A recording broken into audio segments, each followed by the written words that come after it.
Welcome back to Eagle Learning. അപ്പോൾ class 9 statistics എന്നുള്ള chapter 20 minute കൊണ്ട് നമുക്ക് പഠിച്ചാലോ? സോ ഈ ഒരു ചാപ്റ്ററിൽ നമുക്ക് പഠിക്കാനുള്ള എല്ലാ കാര്യങ്ങളും ഈ വീഡിയോയിലുണ്ട്. അപ്പോൾ ഈ വീഡിയോ സ്കിപ്പ് ചെയ്യാതെ അവസാനം വരെ കാണാം. അപ്പോൾ നമുക്ക് നോക്കിയാലോ. ഫസ്റ്റ് ക്വസ്റ്റ്യൻ ഇതാണ്. ക്ലാസ്സിൽ ഒരു കണക്ക് പരീക്ഷ നടത്തി മാർക്കിന്റെ അടിസ്ഥാനത്തിൽ കുട്ടികളെ തരംതിരിച്ച പട്ടികയാണ് ചുവടെ കാണിച്ചിരിക്കുന്നത്. ശരാശരി മാർക്ക് കണക്കാക്കുക. അപ്പോൾ ഒരു ക്ലാസ്സിൽ ഒരു മാത്സ് എക്സാം നടത്തിയിട്ട് അതിലെ മാർക്കിന്റെ ബേസിൽ കുട്ടികൾ എന്ത് ചെയ്തു? ഇവിടെ ടാബ്ലേറ്റ് ചെയ്തിട്ടുണ്ട്. അവരുടെ എന്ത് കാണണം? ശരാശരി കാണണം, ആവറേജ് മാർക്ക് കാണണം. Okay, average mark ready. അപ്പോൾ എങ്ങനെയാണ് നമ്മൾ ശരാശരി കാണുക? ശരാശരി കാണുന്നത്, ശരാശരി അല്ലെങ്കിൽ ആവറേജ് എന്ന് പറയുന്നത് തുകയെ നമ്മൾ എന്തുകൊണ്ട് ഹരിക്കും? തുകയെ എണ്ണം കൊണ്ട് ഹരിക്കുമ്പോഴാണ് നമുക്ക് ആവറേജ് കിട്ടുന്നത്. സോ ഇവിടെ എന്താണ്? 2 മാർക്ക് കിട്ടിയ ഒരാളും 3 മാർക്ക് കിട്ടിയ 2 ആളും 4 മാർക്ക് കിട്ടിയ 5 പേരും അങ്ങനെ 10 മാർക്ക് വരെ കിട്ടിയ കുട്ടികളുടെ എണ്ണം ഇവിടെ തന്നിട്ടുണ്ട്. ഇതൊരു ആവൃത്തി പട്ടിക ഫ്രീക്വൻസി ടേബിൾ ആയിട്ടാണ് നമുക്ക് തന്നിട്ടുള്ളത്. സോ ഇങ്ങനെ തരുമ്പോൾ നമ്മൾ എങ്ങനെയാണ് ആവറേജ്, ശരാശരി അല്ലെങ്കിൽ മാധ്യം ഒക്കെ കാണാം, മീനൊക്കെ കാണാം? സിമ്പിൾ ആണ്. നമുക്ക് തുക വേണം. അപ്പൊ തുകയ്ക്ക് വേണ്ടിയിട്ട് എന്താ ചെയ്യേണ്ടത്? 2 മാർക്കുള്ള ഒരു കുട്ടി. സോ നമ്മൾ എന്ത് ചെയ്യണം? 2 × 1. സോ 2 എന്ന് വന്നു. 3 മാർക്കുള്ള 2 കുട്ടി. അപ്പൊ അവരുടെ തുക എന്ന് പറയുന്നത് എന്താ? 3 × 2 6. 4 മാർക്കുള്ള 5 പേരാണുള്ളത്. So 4 × 5 20.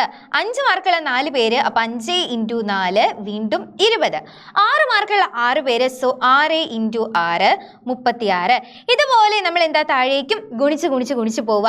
So 7 × 11 77. 8 × 10 80. 9 × 4 36. And last 10 × 2 20. So എന്ത് ചെയ്തു? ഓരോ മാർക്ക് കിട്ടിയ കുട്ടികളുടെ എണ്ണം നമുക്ക് തന്നിട്ടുണ്ട്. സോ കുട്ടികളുടെ എണ്ണത്തെ മാർക്ക് കൊണ്ട് എന്ത് ചെയ്തു? ഗുണിച്ചു. ഇനി നമുക്ക് എന്ത് വേണം? ആകെ മാർക്ക് വേണമല്ലേ? ഇത്രയും കുട്ടികൾക്ക് ചേർന്ന് ആകെ എത്ര മാർക്ക് കിട്ടിയിട്ടുണ്ട് ആ സമ്മ് വേണം, ആ ടോട്ടൽ വേണം, ആ തുക നമുക്ക് വേണം. അതിനുവേണ്ടി എന്ത് ചെയ്യണം? ഇപ്പം നമുക്ക് ഗുണിച്ച് കിട്ടിയ ഈ സംഖ്യകളില്ലേ, ഇവയെ നമ്മൾ കൂട്ടാം. ഓക്കെ, ഇവരെ നമ്മൾ കൂട്ടാൻ പോവാണ്. അപ്പം എത്ര വരും? യെസ്, ഇവിടെ 6 × 2 8, 8 8 6 14, 14 7 21, 21 21 6 27. ഓക്കെ, ബാക്കി ഒരു 2 ഉണ്ട്. 2 4 6 6 3 9 9 7 16, 16 8 24, 24 5 29. ഓക്കെ, ഒന്നും കൂടെ നോക്കാം ശരിയാണോ എന്ന്.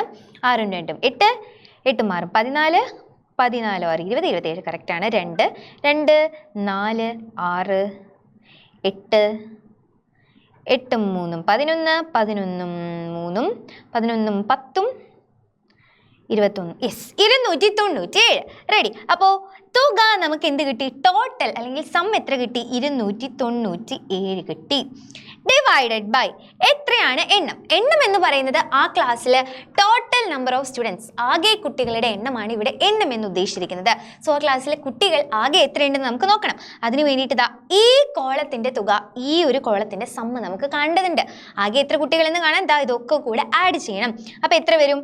യെസ്, 3 8 12 18 29 39 39 6. യെസ്, 45. യെസ്, ഒന്നും കൂടെ നോക്കാം. 3 5 3 8 8 4 12 12 6 18 18 10 28 29 39 39 43. യെസ്, 45. അപ്പോൾ 297/45 ചെയ്താൽ നമുക്ക് ഇവിടെ എന്ത് കിട്ടും? ശരാശരി കിട്ടും. അത് നിങ്ങൾ എന്ത് ചെയ്യുക? ഹരിച്ച് കണ്ടുപിടിക്കുക. അപ്പോൾ ഇങ്ങനെ വളരെ സിമ്പിളായിട്ട് നിങ്ങൾക്കൊരു ആവൃത്തി പട്ടിക ഫ്രീക്വൻസി ടേബിൾ തരികയാണ് എന്നുണ്ടെങ്കിൽ എന്ത് ചെയ്യണം? അവിടെ ശരാശരി കണ്ടുപിടിക്കാനായിട്ട് ഇത്രയേ ഉള്ളൂ. ഈ ഓരോ കറസ്പോണ്ടിങ് റോസും നമ്മൾ എന്ത് ചെയ്യുക? ഗുണിക്കുക. ഓക്കെ, 2 മാർക്ക് കിട്ടിയ ഒരു കുട്ടി, അപ്പോൾ അവരുടെ ടോട്ടൽ എന്ന് പറയുന്നത് 2 × 1. 3 മാർക്ക് കിട്ടിയ 2 കുട്ടി, അപ്പോൾ അവരുടെ ടോട്ടൽ എന്ന് പറയുന്നത് 3 × 2. ഇനി 10 × 2. അപ്പം എന്താ? 10 മാർക്ക് കിട്ടിയ 2 കുട്ടികളാണ്. സോ അവരുടെ ടോട്ടൽ എന്ന് പറയുന്നത് 10 × 2. ഇനി എന്ത് ചെയ്യണം? നമുക്ക് വേണ്ടത് ഈ ക്ലാസ്സിലെ എല്ലാ കുട്ടികളുടെയും കൂടി ആകെ മാർക്ക്. അതിന് വേണ്ടിയിട്ട് എന്ത് ചെയ്യുക? ഇതെല്ലാം കൂടി ഒന്ന് ആഡ് ചെയ്യുക. ക്ലിയർ അല്ലേ? സെറ്റ് അല്ലേ? സോ ഇങ്ങനെയാണ് നമ്മൾ എന്ത് ചെയ്യുക? ഒരു ആവൃത്തി പട്ടിക തന്നു കഴിഞ്ഞാൽ അതിൽ നിന്നും എന്ത് കണ്ടുപിടിക്കുന്നത്? ശരാശരി കണ്ടുപിടിക്കുന്നത്, ആവറേജ് കണ്ടുപിടിക്കുന്നത്. ഇനി അടുത്ത ക്വസ്റ്റ്യൻ നോക്കൂ. ഒരു ഫാക്ടറിയിലെ ദിവസവേതനക്കാരുടെ തരംതിരിച്ച പട്ടികയാണിത്. ആ ഫാക്ടറിയിലെ മാധ്യ ദിവസവേതനം കണക്കാക്കുക. അപ്പോൾ ഒരു ഫാക്ടറിയിലെ എന്താണ് ദിവസവേതനക്കാരുടെ ഡെയിലി വേജസ് വാങ്ങുന്ന ആളുകളുടെ എന്താണ് അവരുടെ ദിവസവേതനം തരംതിരിച്ച പട്ടികയാണ്. അവരുടെ ഡെയിലി വേജസ് അനുസരിച്ചിട്ട് അവരെ ഇവിടെ ടാബ്ലേറ്റ് ചെയ്തിരിക്കുകയാണ്. അവരുടെ എന്ത് കാണണം? മാധ്യ ദിവസവേതനം കാണണം. അതായത് നമ്മൾ ശരാശരി കാണുന്ന പോലെ തന്നെ മാധ്യം, ഓർ അതിന് ഇംഗ്ലീഷിൽ പറയും മീൻ ഓർ അരിത്മെറ്റിക് മീൻ ഒക്കെ എന്ന് പറയും. അപ്പം മാധ്യം എങ്ങനെ കാണും? അതുപോലെ തന്നെ തുകയെ എന്തുകൊണ്ട് ഹരിക്കണം? എണ്ണം കൊണ്ട് ഹരിക്കണം. ഓക്കെ, അപ്പോൾ ഇവിടെ നോക്കൂ, ഈ ടേബിളിന് ഒരു പ്രത്യേകതയുണ്ട്. ഇവിടെ ദിവസവേതനം 250-നും 300-നും ഇടയിലുള്ള 8 പേരും, 300-നും 350-നും ഇടയിലുള്ള 4 പേരും, 350-നും 400-നും ഇടയിലുള്ള 16 പേരും, 400-നും 450-നും ഇടയിൽ 7 പേരും, 450-നും 500-നും ഇടയിൽ 5 പേരും. അങ്ങനെയാണ് തന്നിരിക്കുന്നത്. മുമ്പത്തെ ടേബിൾ നിങ്ങളൊന്ന് കമ്പയർ ചെയ്തേ. ഇവിടെ എന്തായിരുന്നു? കൃത്യമായിട്ട് പറഞ്ഞിട്ടുണ്ടായിരുന്നു 2 മാർക്ക്. ഈ ഒരു കുട്ടിക്ക് കിട്ടിയത് 2 മാർക്കാണ്. ഇവിടെ 11 കുട്ടികളുടെ മാർക്ക് 7ആണ്. അങ്ങനെ കൃത്യമായിട്ട് പറഞ്ഞിട്ടുണ്ട്. പക്ഷെ ഇവിടെ അങ്ങനെയാണോ പറഞ്ഞിരിക്കുന്നത്? അല്ല. ഈ 8 ജോലിക്കാരുടെ ശമ്പളം, ദിവസവേതനം എന്നുള്ളത് എന്താണ്? 250-നും 300-നും ഇടയിൽ ഏതോ ഒരു സംഖ്യയാണ്. ഈ 8 പേരിൽ തന്നെ ഒരാളുടെ വേതനം എത്രയാവാം? 250 ആവാം. വേറൊരാളുടെ എത്രയാവാം? 265, വേറൊരാളുടെ 275, അങ്ങനെ പല സംഖ്യയാവാം. ഇതിനിടയിൽ ഏതൊക്കെയോ സംഖ്യകളാണ് എന്ന് മാത്രമേ നമുക്ക് അറിയുള്ളൂ. അപ്പോൾ ഈ 8 പേരുടെ വേതനവും എന്താ? തുല്യമാവണമെന്ന് ഒരു നിർബന്ധവുമില്ല. അപ്പോൾ ഇങ്ങനെ ആവൃത്തി പട്ടികയെ ക്ലാസ് ആയിട്ടാണ്, വിഭാഗമായിട്ടാണ്, വിഭാഗ പട്ടികയായിട്ടാണ് തന്നിരിക്കുന്നതെങ്കിൽ നമ്മൾ ഇതിൽ നിന്നും എങ്ങനെയാണ് മാധ്യം കണ്ടുപിടിക്കാം? വളരെ എളുപ്പമാണ്. നമുക്ക് തുക വേണം. അപ്പോൾ നമ്മൾ സങ്കല്പിക്കാൻ പോവാണ്. ഇപ്പം നമുക്കൊരു കാര്യം മനസ്സിലായി. ഈ 8 പേരുടെ വേതനം എന്ന് പറയുന്നത് ഇതിനിടയിൽ ഏതൊക്കെയോ സംഖ്യകളാണ്. അപ്പം നമ്മൾ ജസ്റ്റ് ഒന്ന് സങ്കല്പിക്കുകയാണ്. ഈ 8 പേരുടെയും വേതനം ഇതിൻ്റെ കറക്റ്റ് നടുവിലായിട്ട് വരുന്ന ഈ 250-നും 300-നും മധ്യത്തിലായിട്ട് വരുന്ന ഒരു സംഖ്യയാണ് എന്ന് നമ്മൾ സങ്കല്പിക്കുന്നു. ഓക്കെ, ഈ 8 പേരുടെ വേതനം. ഇനി അടുത്ത 4 പേരുടെ വേതനം എന്താ? ഈ 300-നും 350-നും ഇടയിൽ വരുന്ന ഒരു സംഖ്യയാണ്, കൃത്യം മധ്യത്തിലായിട്ട് വരുന്ന ഒരു സംഖ്യയാണ് എന്ന് നമ്മൾ സങ്കല്പിക്കുകയാണ്. ഓക്കെ, അങ്ങനെ ആവണമെന്ന് ഒരു നിർബന്ധവുമില്ല. പല പല സംഖ്യകളാവാം. ഓക്കെ, അപ്പോൾ ഇതാ നമ്മൾ എടുക്കാൻ പോവാണ്. എങ്ങനെയാണ് അപ്പം മധ്യം കാണുക? ഓക്കെ, വിഭാഗ മധ്യം എന്നാണ് പറയുക. ഓരോ വിഭാഗത്തിൻ്റെയും ഓരോ ക്ലാസ്സിൻ്റെയും കൃത്യം നടുവിലുള്ള ഒരു സംഖ്യ കാണണം. ഓക്കെ, വിഭാഗ മധ്യം. അപ്പോൾ ഈ ടേബിൾ അങ്ങനെ തന്നെ പകർത്തി വരയ്ക്കുക. നെക്സ്റ്റ് കോളം എന്ന് പറയുന്നത് വിഭാഗ മധ്യം, mid value of the class, mid value of class. Okay, ഓരോ ക്ലാസ്സിൻ്റെയും മിഡ് വാല്യൂ നമ്മൾ കണ്ടുപിടിക്കാൻ പോവാണ്. റെഡി? അപ്പോൾ ഇതാ ആദ്യം 250 തൊട്ട് 300 വരെ ആ ക്ലാസ്സിൻ്റെ വിഭാഗ മധ്യം എന്തായിരിക്കും? 250-നും 300-നും കൃത്യം നടുവിലായിട്ട് വരുന്ന സംഖ്യ ഏതാണ്? 275. ഇനി ഇത് പെട്ടെന്ന് ആലോചിക്കുമ്പോൾ കിട്ടാത്ത ആൾക്കാർ എന്ത് ചെയ്യുക? 250-ഉം 300-ഉം കൂടെ ആഡ് ചെയ്യുക, ഡിവൈഡഡ് ബൈ 2 ചെയ്യുക. ഓക്കെ, അപ്പോൾ 250 + 300 250 + 300 550 ബൈ 2 എന്ന് പറയുമ്പോൾ 275. ഓക്കെ, അപ്പോൾ ആദ്യത്തെ വിഭാഗമദ്യം 275 കിട്ടി. അടുത്ത വിഭാഗമദ്യമോ? അടുത്ത വിഭാഗമദ്യം ഇതുപോലെ കാണാൻ നിൽക്കണ്ട, വളരെ ഈസി ആയിട്ട് ചെയ്യാം. ആദ്യത്തെ വിഭാഗം എന്താ? 200-ലായിരുന്നു തുടങ്ങുന്നുണ്ടായിരുന്നത്. ഈ വിഭാഗം മദ്യം എത്ര കിട്ടി? 275 കിട്ടി. അപ്പോൾ 200-നോട് 25 കൂട്ടിയപ്പോഴല്ലേ 275 കിട്ടുന്നേ? 250-നോട് 25 കൂട്ടുമ്പോഴല്ലേ 275 കിട്ടുന്നേ? അപ്പോൾ ഈ 300-നോടും 25 കൂട്ടുക. അപ്പം 325. 350-നോട് 25 കൂട്ടുക, 375.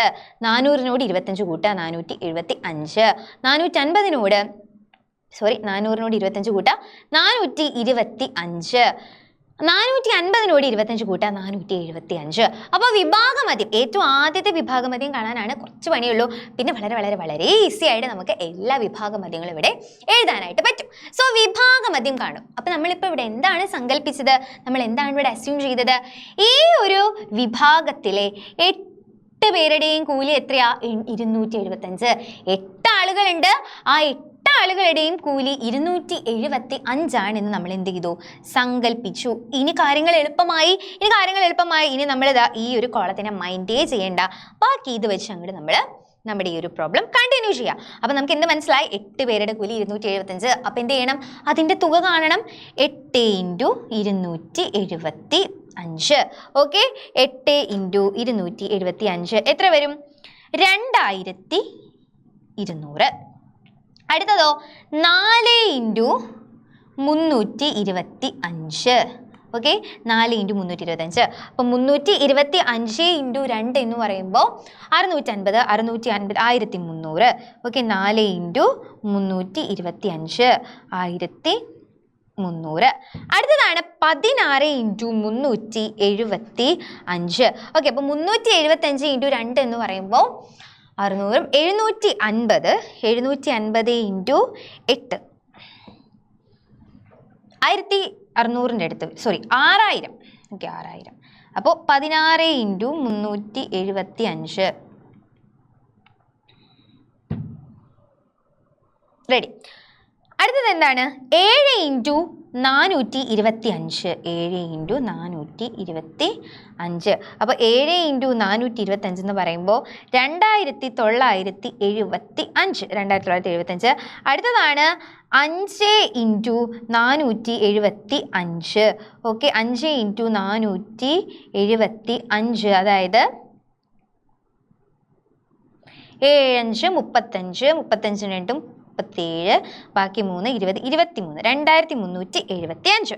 ക്ലിയർ? 2375. അപ്പോൾ നമുക്ക് ഇവിടെ ഏതൊക്കെ കിട്ടി?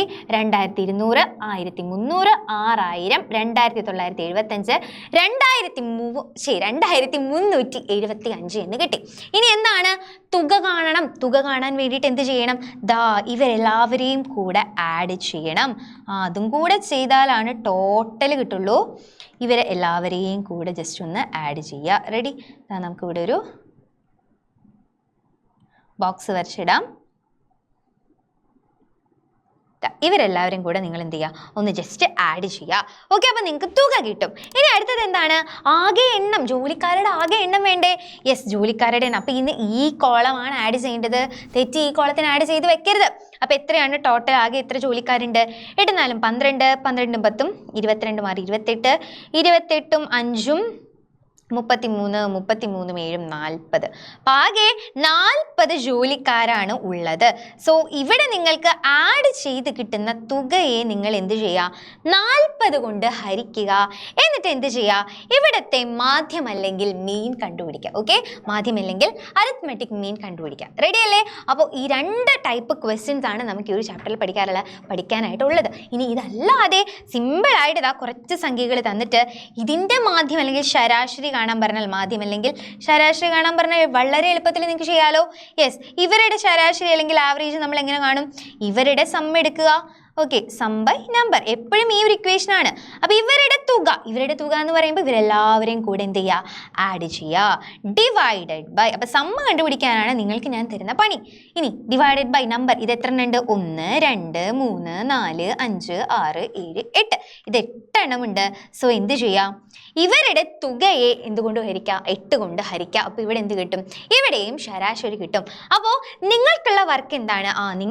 നമ്മളിപ്പോൾ ചെയ്ത 3 പ്രോബ്ലത്തിലെയും ശരാശരി അല്ലെങ്കിൽ മാധ്യം കണ്ടുപിടിക്കുക. 3 പ്രോബ്ലത്തിൽ നമ്മൾ ലാസ്റ്റ് ആൻസർ കണ്ടുപിടിച്ചിട്ടില്ല. സോ ഈ 3 പ്രോബ്ലത്തിലെയും ലാസ്റ്റ് ആൻസർ കണ്ടുപിടിക്കുക. എന്നിട്ട് നമ്മുടെ കമൻറ്റ് ബോക്സിൽ കമൻറ്റ് ചെയ്യുക.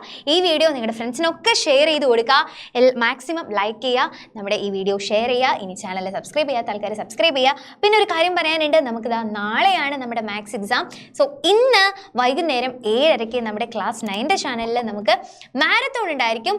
സോ കൃത്യം 7:30 ആകുമ്പോൾ എല്ലാവരും നിങ്ങളുടെ ഫ്രണ്ട്സിനെ കൂട്ടിയിട്ട് നമ്മുടെ ചാനലിലോട്ട് ഓടി വരാം. അപ്പോൾ നമുക്ക് ലൈവിൽ കാണാം.